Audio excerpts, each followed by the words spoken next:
It was a big night in Washington, D.C. President Biden and the First Lady joined dozens of journalists and celebrities for the White House Correspondence Dinner. In addition to the usual presidential roasts, the evening took on a serious tone on dangers faced by journalists. Biden said, quote, "Journalism is not a crime," and a, quote, "free press is the pillar of a free society." He also called for the release of wrongfully detained Americans abroad, with WNBA star Brittany Griner in attendance. This year's dinner came just days after Biden announced his intent to seek re-election.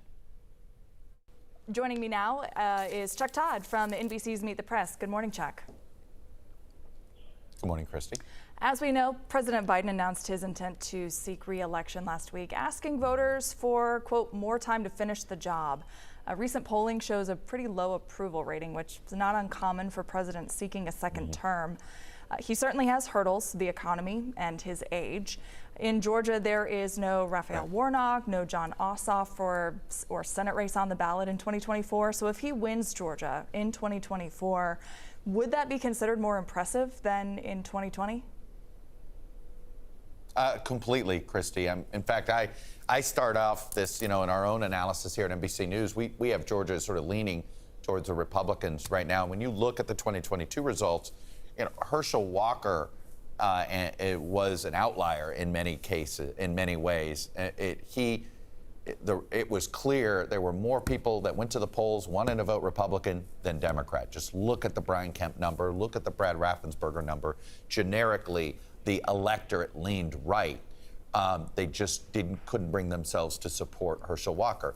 And it's possible Donald Trump is that kind of candidate where swing voters that even lean a little bit to the right can't bring themselves to support. So if Biden can do this without someone like Raphael Warnock on the ballot with him, who can really inspire a lot of African Americans to come to the polls, it is going to be, I think, a more impressive feat. And that's why I think I put Georgia, of all the battleground states, the six, as the one that I think Democrats are least likely to win again.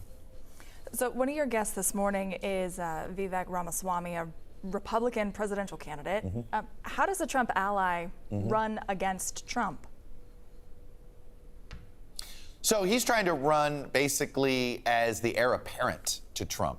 He's 37, right? He's a millennial. So that's a big part of his pitch, that he's the next generation to do this. He makes the case against Trump this way.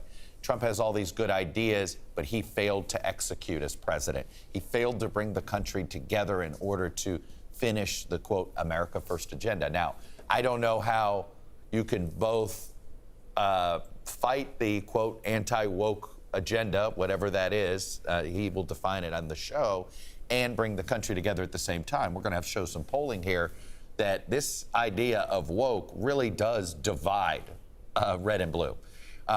What one side thinks it is the exact opposite of what the other side thinks it is. So it is one of those things where I don't know how you can preach national unity and campaign as an anti-anything on this front, but that'll be part of our conversation. It'll be an interesting conversation this morning. Chuck, thanks so much. Meet the Press airs at 10, right after Christy. 11 Alive Weekend Morning News.